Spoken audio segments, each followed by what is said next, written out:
We started our series on the book of Revelation yesterday, and I'm really excited for what God is going to do with us in this. We're going to pick up these themes in the daily Devos as we go.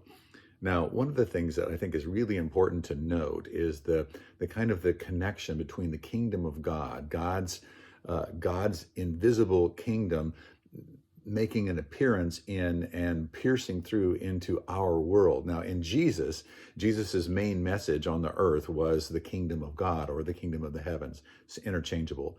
And what he's talking about is that God's space has come into our space, and that whenever that happens, that there's a power encounter. So, remember when Jesus actually, he says, if I cast out demons by the Spirit of God, then the kingdom of God has come upon you. That something invisible has become visible in these actions. It has become visible in our world. It has become visible to you.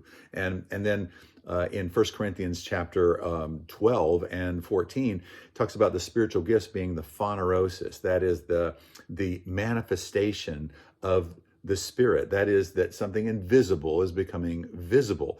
And in the book of Revelation, how that relates to the book of Revelation is that we are being cued into the idea that something invisible is behind these things that are going on. And it's not God invisible stuff, but it is the enemy's invisible, and that God in his invisible realm that has continued to break into our realm, into our lives, into our world, that God's invisible kingdom is still intact. That even though it looks like the enemy is off the leash, it looks like things are going all to heck, that God is still on the throne, and we can trust that his kingdom is going to continue to break in a timely manner, and that we can trust him in that. So the kingdom is being clued into God's invisible kingdom being, coming into our visible world, and the enemy's work in the invisible world is also being exposed for what it is. That's part of the whole context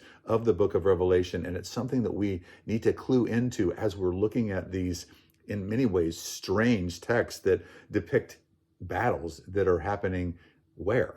In the heavenlies.